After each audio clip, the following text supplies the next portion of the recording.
যেখানে আমরা সবাই বুঝতে পারছি যে শাক দিয়ে মাছ থেকে কোথাও বিচার ব্যবস্থাকে কোথাও ওই সুযোগটা নেওয়া হচ্ছে যে আজকে যাদের দায়িত্ব পুরো প্রমাণ পেশ করা, তারা প্রমাণ লোপাট করবেন আর আদালত বলবেন প্রমাণ তো নেই, আমরা কি করব। এই ক্যাট অ্যান্ড মাউস গেমটা যে আর চলবে না। কারা অপরাধী এবং কারা অপরাধীর পৃষ্ঠপোষক সবাইকে বেআব্রু করে তাদেরকে কিন্তু সঠিক যারা অপরাধী এবং পৃষ্ঠপোষক সবাইকে সমপরিমাণ কঠিন এবং কঠিনতম শাস্তি দিতে হবে। আজকে পুজোর আগের মাসের প্রথম রবিবার। এবার রাস্তা দেখলে বোঝা যাচ্ছে বেশিরভাগ মানুষই কিন্তু দোকানে নেই, তারা রাস্তাতেই রয়েছেন। এবং আমি পুজো করার বিরুদ্ধে নয়, ডেফিনেটলি তাতে অনেকে সারা বছরের ব্যবসা জড়িত হয়ে রয়েছে, কিন্তু এবারের পুজোর আগে আমাদের বিচার চাই। আর যদি বিচার না পাই তাহলে আমাদের সঙ্গে মৃন্ময়ী মা চিন্ময়ী হয়ে কিন্তু একদম বিচারের জন্য যারা যারা অপরাধী সবাই মিলে এই জনরোষে তাদের একদম বেআব্রু করার জন্য মরিয়া হয়ে যাবো। আর এই যে আপনি বললেন না যে কোথাও মনে হচ্ছে স্তীমিত, আমার ঠিক উল্টোটা মনে হচ্ছে। যেদিনকে রিক্লেম দ্য নাইট হয়েছিল, রাত দখল হয়েছিল, সেদিনকে অনেকেই ভেবেছিল এটা একদিনের হুজুগ বা আবেগ। আজ কিন্তু এটা বোঝা যাচ্ছে এটা একটা দাবি এবং একদম মানবিক এবং নাগরিক দাবি।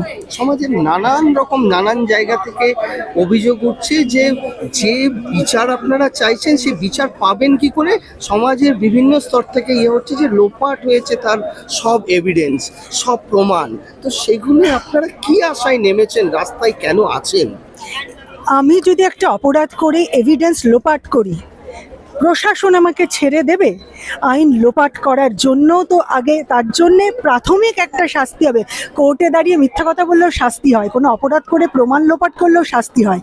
যেখানে আমরা সবাই বুঝতে পারছি যে শাক দিয়ে মাছ থেকে কোথাও বিচার ব্যবস্থাকে কোথাও ওই সুযোগটা নেওয়া হচ্ছে যে আজকে যাদের দায়িত্ব পুরো প্রমাণ পেশ করা, তারা প্রমাণ লোপাট করবেন আর আদালত বলবেন প্রমাণ তো নেই, আমরা কি করব। এই ক্যাট অ্যান্ড মাউস গেমটা যে আর চলবে না, সেটা কিন্তু সাধারণ নাগরিক আমরা কিন্তু বেসিক্যালি কোথাও আধার কার্ড ভোটার কার্ডের ক্ষমতায় এই রাজ্যে, এই শহরে, এই দেশে রয়েছি। সেই অধিকার, সেই গণতান্ত্রিক অধিকারকে তো খর্ব করা যাবে না। প্রমাণ লোপাটের জন্য তার যথাযোগ্য ব্যবস্থা কিন্তু বিচার ব্যবস্থাকেই নিতে হবে, অপরাধীদের দোষী। তাহলে আপনি সিবিআই এর উপরে এবং আদালতের উপরে ভরসা রাখছেন? সিবিআই এবং আদালতের উপরে দাবিও রাখছি। আমার দাবি রয়েছে তাদেরকেও এই বিচারের শাস্তি যথাযোগ্য ব্যবস্থা দিতে হবে, তাদের কাজ করতে হবে। কিভাবে করবেন সেটা করার কাজ আমার নয়, আমার কাজ অভিনয় করা।